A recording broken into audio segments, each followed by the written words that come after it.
আপনি কি জানেন, বাসায় যদি হঠাৎ অনেক পিঁপড়ে দেখা যায় তার মানে কি হতে পারে? ইসলামী স্কলারদের মতে এটা আল্লাহর তরফ থেকে 5টি গোপন বার্তার একটি হতে পারে। এছাড়াও নবী সুলাইমান আলাইহিস সালাম পিঁপড়ে নিয়ে কিছু অসাধারণ কথা বলেছেন, যা প্রতিটি মুসলমানের জানা উচিত। চলুন শুরু করি। আসসালামু আলাইকুম প্রিয় দর্শকগণ। আপনি হয়তো অবাক হবেন এটা জেনে যে পবিত্র কুরআনে একটি পূর্ণাঙ্গ সূরা আছে যেটা শুধুমাত্র পিঁপড়েকে কেন্দ্র করে অবতীর্ণ হয়েছে। এই সূরার নাম সূরা নামল, যার অর্থই পিঁপড়ে। আল্লাহ এত ছোট একটি প্রাণীকে এত গুরুত্ব দিয়েছেন যে পুরো একটি সূরার নাম রেখেছেন ওদের নামে। অনেকেই জানেন না যে ঘরের ভিতরে পিঁপড়ে হত্যা করা ইসলামে নিরুৎসাহিত করা হয়েছে। বাসায় পিঁপড়ে দেখা দেওয়া কখনো কখনো আল্লাহর পক্ষ থেকে একটি বার্তা বা ইশারা হিসেবেও দেখা যায়। ইনশাআল্লাহ এই গল্পের মাধ্যমে আপনি বুঝতে পারবেন কেন। আসুন জানি কেন এই ছোট্ট পিঁপড়ে আল্লাহর দৃষ্টিতে এত গুরুত্বপূর্ণ এবং এর পেছনের রহস্য কি। একবার নবী সুলাইমান আলাইহিস সালাম নদীর পাড়ে বসে আল্লাহর জিকিরে গভীরভাবে মগ্ন ছিলেন। হঠাৎ করে তিনি লক্ষ্য করলেন একটা পিঁপড়ে সামান্য খাবার মুখে নিয়ে নদীর দিকে যাচ্ছে। পিঁপড়েটি ধীরে ধীরে খুব সতর্কতার সঙ্গে চলতে চলতে নদীর পাড়ে এসে পৌঁছাল। নবী সুলাইমান আলাইহিস সালাম আগ্রহ ভরে সেটি দেখতে লাগলেন। তখন হঠাৎ করে পানি থেকে একটি ব্যাঙ ভেসে উঠল এবং মুখ খুলে দিল, আর সেই পিঁপড়েটি একদম শান্তভাবে ব্যাঙের মুখের ভিতর ঢুকে গেল। আপনি এটা দেখে ভাবতেই পারেন, ব্যাঙ বুঝি পিঁপড়েটিকে খেয়ে ফেলবে। নবী সুলাইমান আলাইহিস সালামও প্রথমে তাই ভেবেছিলেন, কিন্তু এরপর যা ঘটল তা ছিল আরও বিস্ময়কর। ব্যাঙটি মুখ বন্ধ করে পানির নিচে ডুব দিল।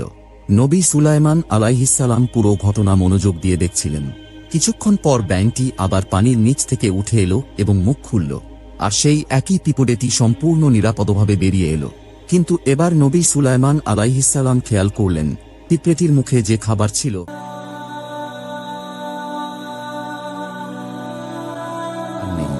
আপনি নিশ্চয় জানেন, নবী সুলাইমান আলাইহিস সালাম ছিলেন একমাত্র নবী যিনি পাখি, জন্তু জানোয়ার, এমনকি পোকামাকড় ও গাছের ভাষাও বুঝতেন এবং তাদের সঙ্গে কথা বলতে পারতেন।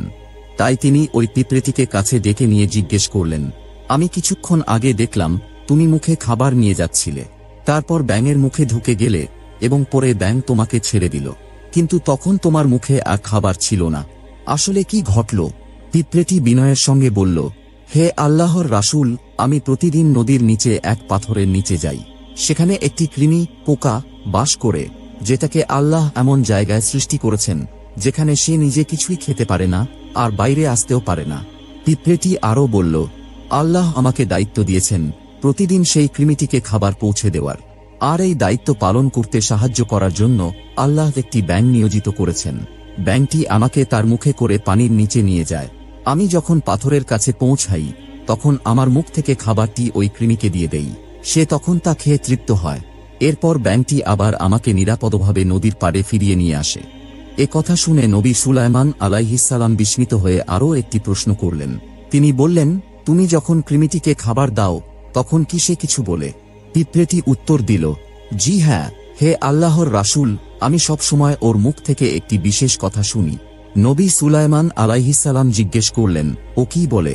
পিঁপড়েটি বলল, ও বলে, দয়াময় এবং রিজিক দাতা আল্লাহ, যিনি আমাকে এই গভীর সাগরের নিচেও ভুলে যাননি, তিনি কিভাবে সেই মানুষজাতিকে ভুলে যাবেন যাদের তিনি সৃষ্টির শ্রেষ্ঠত্ব দিয়ে সম্মানিত করেছেন। এই ছিল নবী সুলাইমান আলাইহিস সালাম এবং একটি ক্ষুদ্র পিঁপড়ের মাঝে ঘটে যাওয়া অলৌকিক ও হৃদয়স্পর্শী ঘটনা।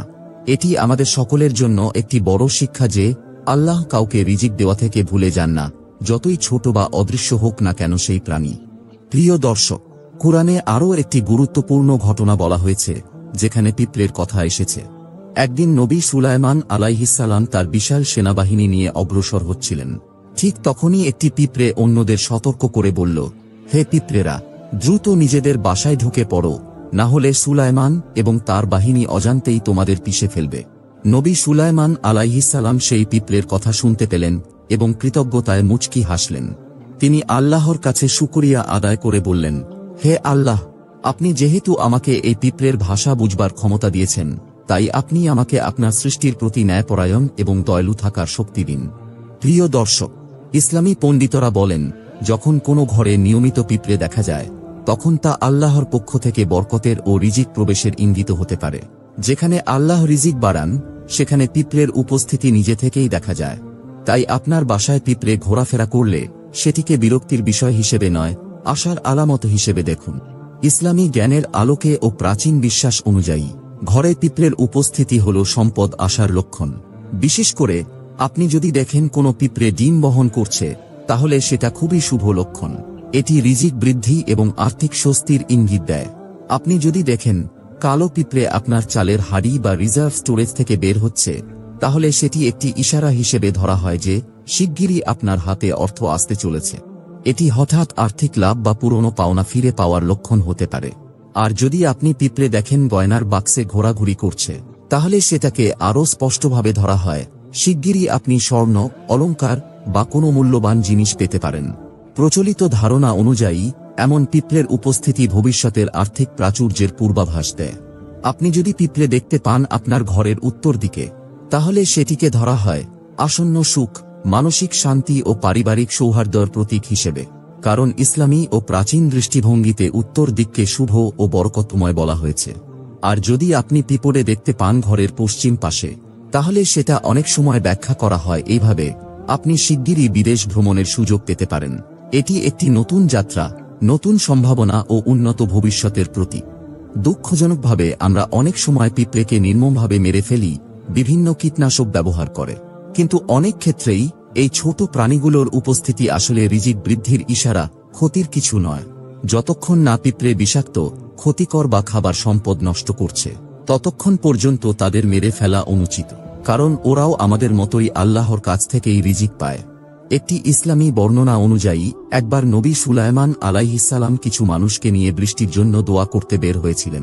তিনি হঠাৎ দেখতে পেলেন একটি পিঁপড়ে তার পিঠের উপর শুয়ে আছে, পা নাড়াচ্ছে আর আল্লাহর কাছে দোয়া করছে।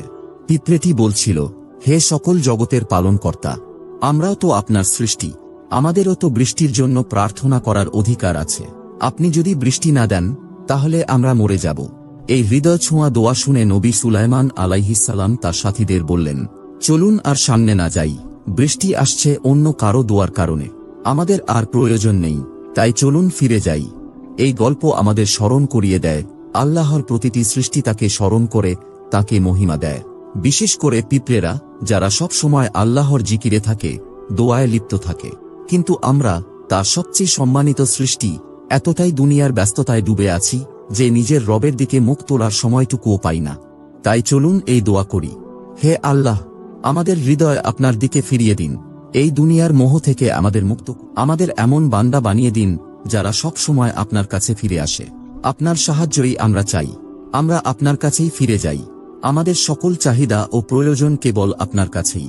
হে করুণাময় প্রভু, আমাদের এমন বানিয়ে দিন যেন আমরা সব সময় আপনার উপর নির্ভর করে থাকতে পারি। আমিন।